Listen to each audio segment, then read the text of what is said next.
Hello everyone, welcome back to Keerthi vlogger. ಇವತ್ತು ನಾವು ಮಾಡ್ತಾ ಇದ್ದೀವಿ ಚಿಕನ್ ಕುರ್ಮಾ. ಅದಕ್ಕೆ ಮೊದಲಿಗೆ ಇಲ್ಲಿ ಅರ್ಧ ಕೆಜಿ ಚಿಕನ್ ತೊಗೊಂಡಿದ್ದೀನಿ. ಆಮೇಲೆ 1 ಕಪ್ ಮೊಸರು, 1 ಕಪ್ ಈರುಳ್ಳಿ, ಗೋಡಂಬಿ, ಪಲಾವ್ ಎಲೆ, ಸ್ವಲ್ಪ ಜೀರಿಗೆ, ಚಕ್ಕೆ, ಲವಂಗ, ಏಲಕ್ಕಿ, ಹಸಿಮೆಣಸಿನ್ಕಾಯಿ, ಶುಂಠಿ ಮತ್ತು ಬೆಳ್ಳುಳ್ಳಿ ತೊಗೊಂಡಿದ್ದೀನಿ. ಆಮೇಲೆ ಮಸಾಲೆಗಳಲ್ಲಿ ಗರಂ ಮಸಾಲೆ, ಒಂದು ಸ್ವಲ್ಪ ಉಪ್ಪು, ಒಂದು ಸ್ವಲ್ಪ ಖಾರದ ಪುಡಿ ಮತ್ತು ಒಂದು ಸ್ವಲ್ಪ ಧನಿಯಾ ಪುಡಿ ತೊಗೊಂಡಿದ್ದೀನಿ.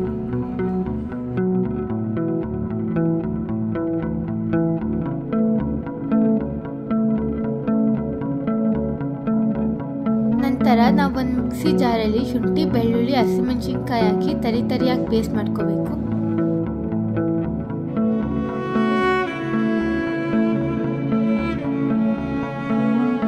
ಮತ್ತು ಇನ್ನೊಂದು ಮಿಕ್ಸಿ ಜಾರಲ್ಲಿ ಗೋಡಂಬಿ ಹಾಕಿ ಚೆನ್ನಾಗಿ ಪೇಸ್ಟ್ ಮಾಡ್ಕೋಬೇಕು. ಇವಾಗ ಒಂದು ಬಾಣಲಿಯಲ್ಲಿ ಎಣ್ಣೆ ಹಾಕಿ, ಎಣ್ಣೆ ಬಿಸಿ ಆದಮೇಲೆ ಈರುಳ್ಳಿ ಹಾಕಿ, ಈರುಳ್ಳಿ ಗೋಲ್ಡನ್ ಬ್ರೌನ್ ಆಗೋವರೆಗೂ ಚೆನ್ನಾಗಿ ರೋಸ್ಟ್ ಮಾಡ್ಕೋಬೇಕು. ಇಲ್ಲಿ ನಾವು ತಗೊಂಡಿರೋ 1 ಕಪ್ ಈರುಳ್ಳಿನ ಸೇರಿಸ್ತಾ ಇದ್ದೀನಿ.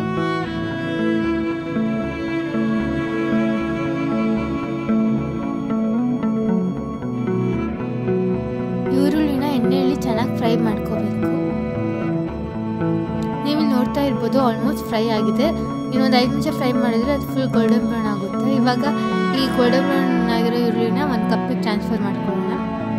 ಇವಾಗ ಅದೇ ಪಾತ್ರೆಗೆ ಪಲಾವ್ ಎಲೆ, ಏಲಕ್ಕಿ, ಲವಂಗ ಮತ್ತು ಜೀರಿಗೆ ಹಾಕಿ ಚೆನ್ನಾಗಿ ಫ್ರೈ ಮಾಡ್ಕೋಬೇಕು. ನಂತರ ನಾವು ಉಪ್ಪು, ಅರಿಶಿನ ಹಾಕಿ ತೊಳೆದಿಟ್ಕೊಂಡಿರೋ ಅರ್ಧ ಕೆಜಿ ಚಿಕನ್ ಹಾಕಿ ಎಣ್ಣೆಯಲ್ಲಿ ಚೆನ್ನಾಗಿ ಫ್ರೈ ಮಾಡ್ಕೋಬೇಕು, ಹಸಿ ವಾಸನೆ ಹೋಗೋವರೆಗೂ. ಹಸಿ ವಾಸನೆ ಹೋದಾದ್ಮೇಲೆ ನಾವು ರುಬ್ಬಿಟ್ಕೊಂಡಿರೋ ಪೇಸ್ಟ್ ಹಾಕಿ ಚೆನ್ನಾಗಿ ಮಿಕ್ಸ್ ಮಾಡ್ಕೋಬೇಕು.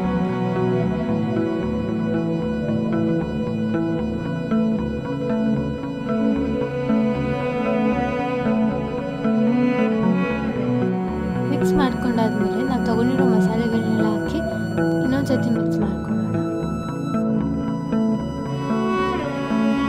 ಇವಾಗ ನಾವು ಒಂದು ಸ್ವಲ್ಪ ಅರಿಶಿನ ಹಾಕೊಳ್ಳೋಣ. ಇವಾಗ ಚಿಕನ್ಗೆ ರುಚಿಗೆ ತಕ್ಕಷ್ಟು ಉಪ್ಪು ಸೇರಿಸಿ ಲಿಡ್ ಕ್ಲೋಸ್ ಮಾಡಿ ಒಂದು 5 ನಿಮಿಷ ಬೇಯೋಕೆ ಬಿಡೋಣ. ಇವಾಗ ನಾವು ತಗೊಂಡಿರೋ 1 ಕಪ್ ಮೊಸರು ಸೇರಿಸಿ ಚೆನ್ನಾಗಿ ಮಿಕ್ಸ್ ಮಾಡ್ಕೊಳ್ಳೋಣ.